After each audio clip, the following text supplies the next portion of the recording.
Welcome to the CSBP Fertilisers Grow Better podcast, sharing knowledge with growers on leading crop nutrition, sustainable agriculture and other issues impacting the agricultural industry. G'day everyone and welcome to another episode of the CSBP Grow Better podcast. And before we start today, I'd really like to thank everyone who's provided some feedback on the show and the episodes we've had so far. And I'm not using too much poetic license, I think, to say it's been a tidal wave, it's been a tsunami. The people have spoken. They've said we want more James Easton. Ask and we shall deliver. Here he is. Welcome, James. Not sure about that, Greg, but nice to join you again today. Thank you very much. Now, our topic we're going to, I think, try and address today is around the four R's of best practice nutrition management. But before we get to that, I guess I'm interested just to provide an update for the listeners on what you've been up to. I'm just ticked over my anniversary of joining the business, so I hadn't seen this time of year, fully fledged before, but it's been amazing to watch what you and the rest of the agronomy and research team have been up to in the last couple of months. Do you want to just touch on what's been happening in terms of field walks and field trials and field days and field bloody everything? All of those things, Gray. It's been a really busy couple of months and a most enjoyable time of the year for me. It's great just to be out there looking at crops and how they respond to fertilisers and obviously looking at a lot of our trials and talking a lot of trials and at grower meetings around the state too, just about what we're seeing and what's working well and just where the opportunities are to perhaps do things better. So, and you mentioned grower meetings and you attended a few of the GRDC updates where you talked particularly about price outlook and then managing fertiliser in those kind of outlooks. What was the sort of feedback you had on those Outlook for 2023 presentations? Yeah, I think it was pretty, well, no one's really too happy about the high prices, but, there's not much we can do about the high price environment we're looking at. But, what I did try to get across was that there's still a lot of opportunities, I think, to do things better than what we have, or maybe perhaps better than what some have done in the past. And by way of how we think about using the fertiliser we're buying and what products we're using and how we use them, but it really comes down to using what we need and not being excessive, but making sure we're applying the nutrients the crops and pastures need and putting it where and timing the applications so they're most effective. So that's pretty much covering off on the 4 R's we talk about in best fertiliser management: right product, right rate, right timing, and right place. So they're all 4 things to consider and. They're all as important as each other, really. Some people say rate is king. Well, we've had trials, we've had poor responses to rate because the timing's been out of whack and had better responses to different timings or banning versus surface applications or, so it's right product. Are we using the right fertilisers? Are you putting on the potassium we need to be putting on? Are the rates about the mark for what we're trying to grow? We don't have to shoot the lights out with the yields we're targeting, but it's just what we're comfortable to grow and making sure we've got the right amount of nutrients to target those yields, putting the fertiliser where they are most effective, and timing, getting the timing right. So the timing matters more in some parts of the state than others. Perhaps doesn't matter so much in the lower medium rainfall areas, aside from hoping to get the rain to wash nitrogen into the soil, but in the higher rainfall parts of the state, particularly in more ledging environments, perhaps delaying the application of some of those nutrients like nitrogen, maybe potassium on pastures too. So across our research program and the work you do with the agronomy and the research team, we look at each of those things. We look at product, clearly. We're a fertiliser product company. We look at rates, clearly. A lot of our fertiliser trials incorporate a lot of different rates and the effectiveness and economics of those different rates.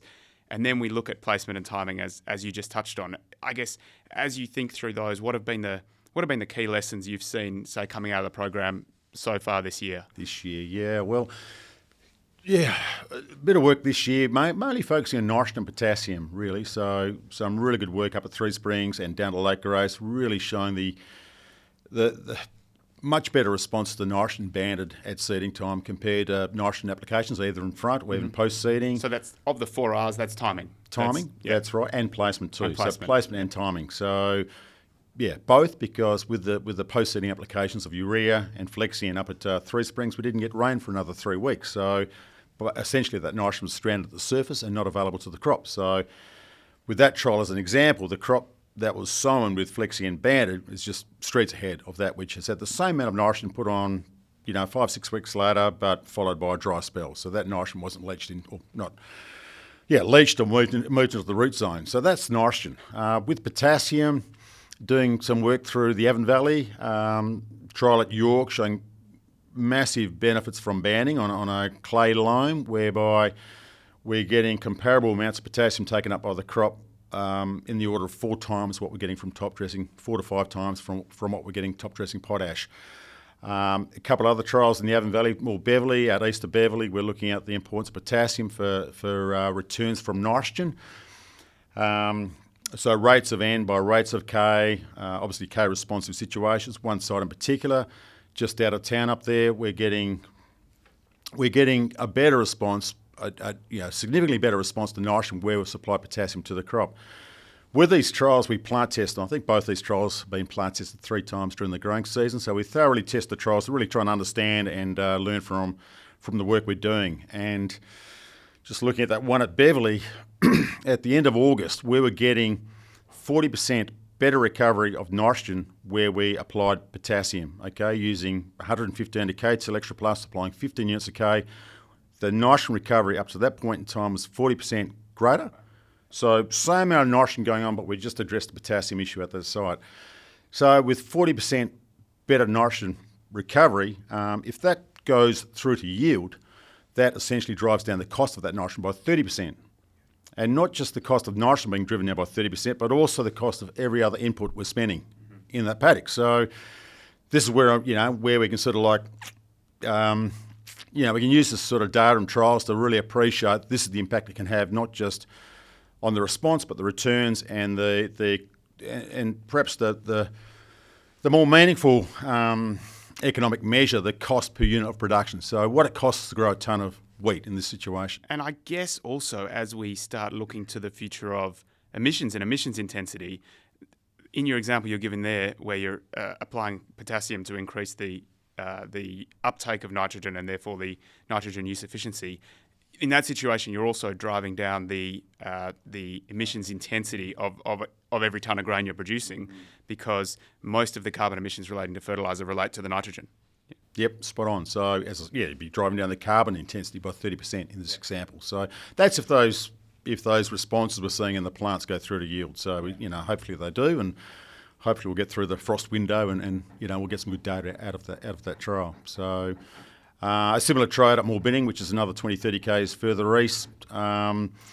Similar thing, we're getting the best response to the top rate of N in both these trials where we've supplied that potassium. So not as deficient that one out at Moorbinning, but certainly seeing much better returns from the top rate of N where we've supplied potassium. And that's interesting, right? Because in terms of your 4Rs, you've got, I guess, we're talking product there. Is that the way to be framing that? It's a mix of products, right? That's right. And by product, it's much thinking about the nutrients you need. And potassium is one. I talk about this all the time, but we're just seeing increasingly just crops lacking potassium around the state. So I've really been trying to get across just how much potassium crops need. It's a nutrient which is only second to nitrogen. For every tonne of wheat, to grow a tonne of wheat takes up 25 units of N, give or take, okay? And with potassium, it's about 20 kilos of potassium. So, a 3-tonne wheat crop takes up about 75 kilos of nitrogen and about 60 kilos of potassium. So, not an issue if we've got those reserves. But if we've run them down with continuous cropping and high yields, and we're coming off a big crop this year and last year, we are mining, I think, potassium, and even more so if we're moving residues around the paddock and bringing them into windrows, we're actually effectively exporting a lot more potassium again. So it's just one I think we need to be aware of and be conscious of that. Even though potash prices are high, the reality is if we need it, we need it, and if we don't put on what we need, the cost of everything else is going to go up. So, and with potassium, sure, high price, muriated potash prices are quite high at the moment. Probably more incentive, I think, this year to be banding more potassium. And placement, yep. Yeah. So perhaps looking to ban more, and already had a number of conversations with growers talking about this, just to get that best bang for your buck, if you like, from banding. I mean, top dress potash, over time, you're going to build levels, and that will certainly help levels. But when prices are high, I think it makes sense to be looking to put more down at seeding time. And so growers then, I guess, will be, as we speak, having the conversation with their CSBP account manager about fertiliser requirements for next season. And I would encourage them, I guess, not just to be talking about fertiliser requirements, but also for, say, some soil testing to get the information that you're talking about they need to manage the program. Yeah, that's right, Gray. It's, how do we know what we need without looking at what we've got, sort of thing. So we, plant testing, we're pretty much through that period, although in the last week we've been taking flag leaf samples at these York and Beverley trials. So, and the results coming through indicating that even taking flag leaf samples late in the season can be a useful indicator as to what the requirement might be for next year. So perhaps not too late for some of the crops in the central and southern areas to, for farmers who are uncertain of the potassium requirements. But yeah, going into the summer, soil testing and certainly soil testing down the profile. Some great messages there, James, around the 4Rs, product, rate, placement, timing, and how they relate then to the decisions that growers have to make, now and coming up around managing inputs for 2023. And you touched on high fertiliser prices. If growers are really thinking about managing their programs for the upcoming season, how can they be leveraging these 4Rs to really make sure they're getting the best bang for their buck?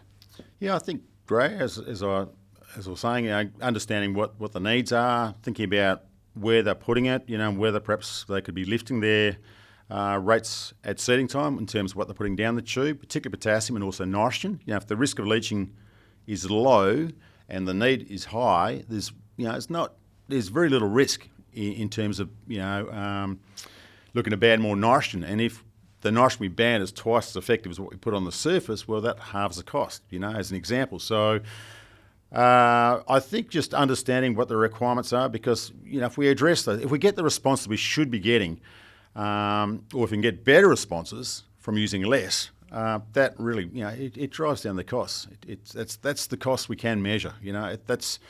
Can't do much about the cost per hectare, but the cost of what we grow, it's all about getting responses to what we use. If we don't get the responses, that's when things get expensive. So good responses drive down costs. So we just got to look for those situations where we're more likely to get good responses, and versus those situations where we're not, and that comes from targeted fertiliser applications, which is after your soil testing, maybe looking at some variable rate this coming year. I know there's more talk about variable rate applications next year, which makes a lot of sense. So talking with your account managers and agronomists about how we can get more from what we're doing. And James, we mentioned before you've been out and about around most of the grain producing area over the last couple of months.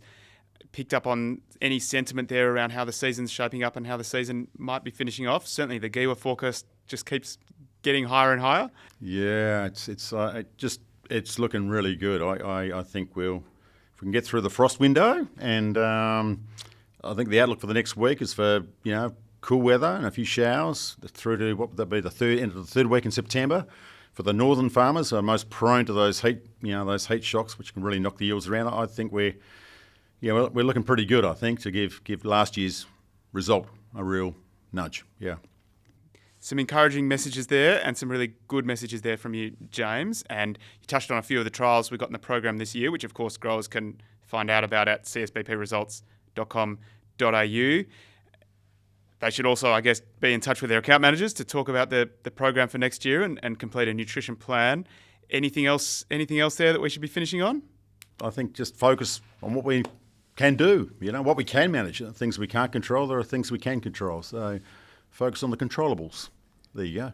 That's brilliant, James. Thank you very much. And thank you all for joining us on the CSBP Grow Better podcast. Remember to subscribe, rate and review, and jump on our socials at CSBP Fertilisers to like those and also provide any feedback or suggestions on the show. Don't ask for James again. We'll have to keep him in quarantine for at least another 6 or so weeks before we get him back. But we will, I'm sure, have him back over the journey. That's it. Thank you, James. I've been Grey Johnston. We're done for the day. See you later. Bye-bye.